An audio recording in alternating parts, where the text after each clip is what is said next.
तो हेलो दोस्तों, कैसे हो आप सभी। एंड मेरा नाम है तपेश। तो आज दोस्तों मैं बता दूं कि जो आज का जो हमारा लेक्चर रहेगा वो रहेगा लेक्चर नंबर 9। आज का जो लेक्चर है लेक्चर नंबर 9 है। और हम जो पढ़ा रहे हैं वो आपको सभी को पता होगा। वैसे यदि जो हमारी वीडियो देखता है क्लास 10th में हम विज्ञान पढ़ा रहे हैं, साइंस क्लास 10th में विज्ञान, और केवल हम पढ़ाएंगे केमिस्ट्री मतलब कि रासायनिक विज्ञान।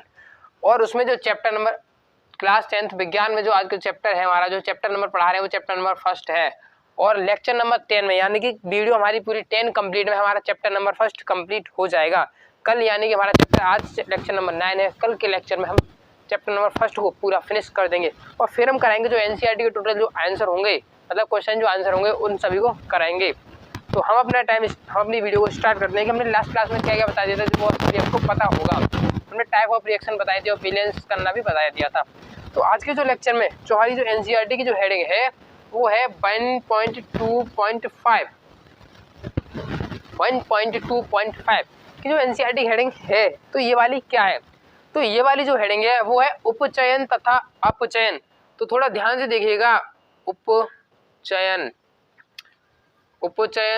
तथा अपचयन।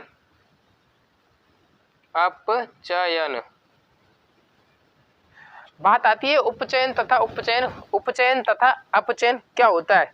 दोस्तों मैं बता दूं आपको कि जो उपचयन जो शब्द है इसका दूसरा नाम भी होता है। इसका दूसरा नाम होता है ऑक्सीकरण।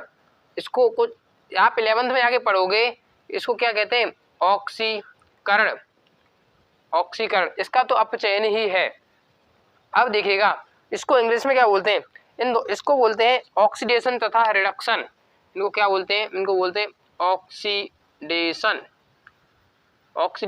And reduction. Oxidation and reduction अभिक्रिया, ये दोनों ऑक्सीडेशन एंड रिडक्शन जो है, ऑक्सीकरण तथा अपचयन, ये अभिक्रिया है। क्या है? ये रिएक्शन है। तो रिएक्शन है तो कैसी रिएक्शन है? तो इनको थोड़ा ध्यान से देखिएगा। इनका पहले मतलब समझ जाते हैं, इनका मतलब क्या होता है, फिर मैं आपको मतलब समझाऊंगा, फिर आपको बताना है कि ऑक्सीकरण अभिक्रिया है या अपचयन अभिक्रिया है। अब ध्यान से देखिएगा, जो ऑक्सीकरण जो है, ऑक्सीकरण का मतलब क्या है और अपचयन का मतलब क्या है। तो पहले तो जो मैं बता रहा हूँ आपकी केवल क्लास के हिसाब से बताऊंगा, ना कि बहुत आगे के हिसाब से बताऊंगा। लेकिन इसका मतलब और कुछ भी, मतलब जो बता रहा हूँ उससे और भी कुछ मतलब होता है, और भी इसके मतलब है। तो ध्यान से देखिएगा कि ऑक्सीकरण का मतलब क्या होता है।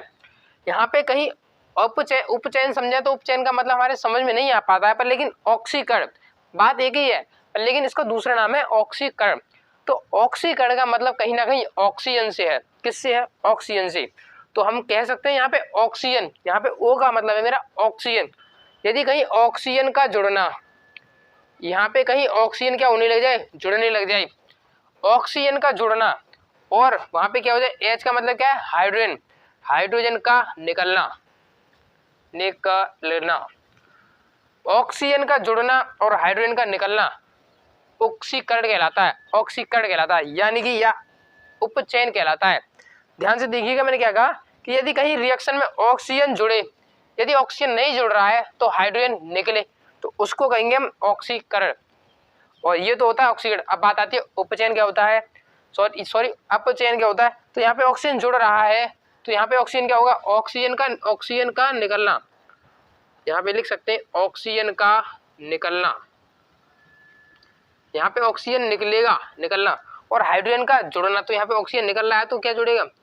हाइड्रोजन का जुड़ना क्या कहलाता है? अपचयन कहलाता है। तो ऑक्सीजन का मतलब ऑक्सीजन का जुड़ना, हाइड्रोजन का निकलना। अपचयन का मतलब ऑक्सीजन का निकलना, हाइड्रोजन का जुड़ना, अपचयन कहलाता है। अब इनको हम समझते हैं एग्जाम्पल के थ्रू। ध्यान से देखिएगा, मान लीजिए हमारे पास कॉपर है। क्या है? कॉपर। यदि ये कॉपर रिएक्शन करता है किसके साथ? O2 के साथ। कॉपर O2 के साथ रिएक्शन कर रहा है तो क्या बनाता है? जब भी धातु, मैंने बताया होगा जब स्टार्टिंग में पढ़ाया होता है, कब धातु ऑक्सीजन के साथ रिएक्शन करता है तो ऑक्साइड बनाता है। कौन सा ऑक्साइड? धातु ऑक्साइड। ये एक धातु है तो ये ऑक्सीजन के साथ रिएक्ट करेगा तो ऑक्साइड बनेगा, धातु ऑक्साइड। तो Cu ऑक्सीजन जुड़ जाएगा तो O, कॉपर ऑक्साइड। यहाँ पे ये भी 2 है, ये भी 2 है, तो यहाँ पे 2 आगे लग जाएगा, तो इसका नाम क्या हो गया? Copper oxide. अब मुझे बताइए ये जो ऑक्सीकरण है या अपचयन है। तो हम कह सकते हैं यहाँ पे ऑक्सीजन, इस रिएक्शन में ऑक्सीजन था, ऑक्सीजन इससे जुड़ गया तो क्या हुआ ऑक्सीकरण। यहाँ पे Cu के साथ क्या हुआ O2 मतलब ऑक्सीजन यहाँ पे क्या हो गया जुड़ गया है, तो हम कह सकते हैं इसमें ऑक्सीजन जुड़ा, ऑक्सीजन का जुड़ना क्या कहलाता है ऑक्सीकरण। तो इस अभिक्रिया को क्या कहेंगे, ये ऑक्सीकरण अभिक्रिया है, ऑक्सीडेशन ऑक्सीकरण, या इसे उपचयन भी कह सकते हैं, इसे क्या कह सकते हैं उपचयन अभिक्रिया।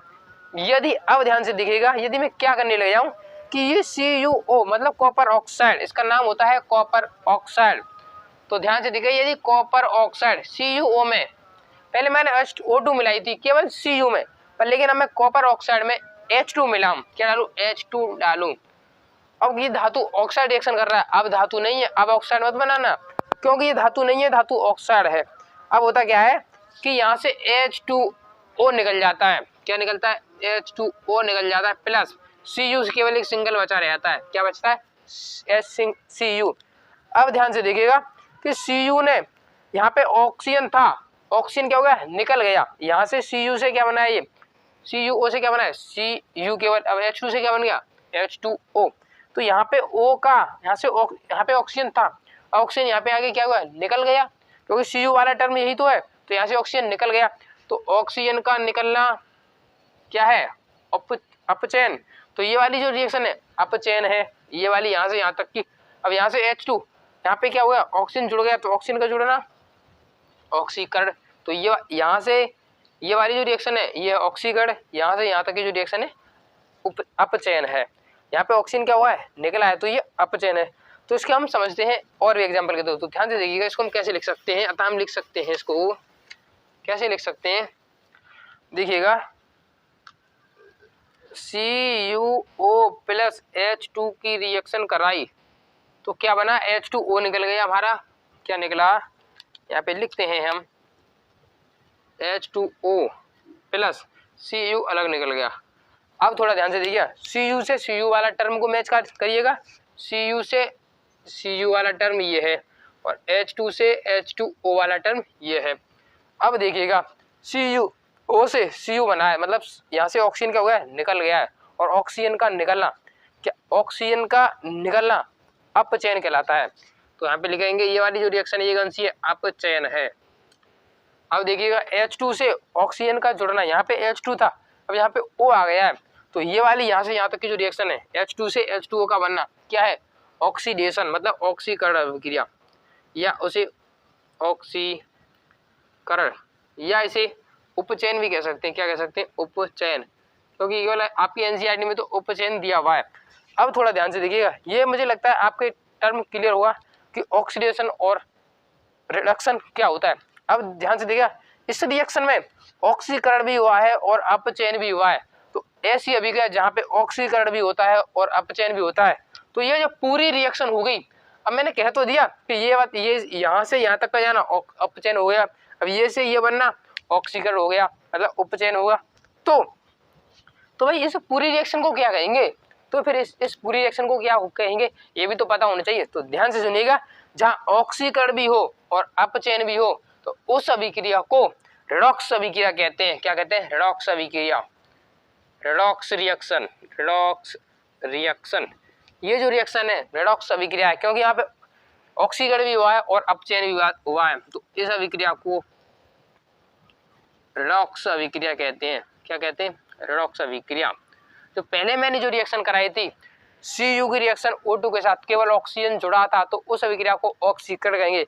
लेकिन ऐसी अभिक्रिया जहाँ पे ऑक्सीकरण तथा अपचयन दोनों होते हैं उन अभिक्रिया को रेडॉक्स अभिक्रिया कहते हैं। आपके समझ में आया हुआ दोस्तों? हमारी वीडियो अच्छी लगी हो तो वीडियो को लाइक करें, चैनल को सब्सक्राइब करें।